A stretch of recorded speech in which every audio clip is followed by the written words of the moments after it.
岁啊，今年刚好70周年，就生日刚好我们30。也是他们的生日吗？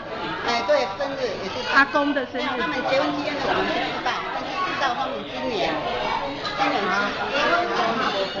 结婚日期我们不知道了，他们也不知道啊。没有今天也是阿公的生日吗？对呀，都是庆祝。今天是阿公的91岁的生日。提早了啊！是啊，因为刚好那个周休日啊，大家都有空啊。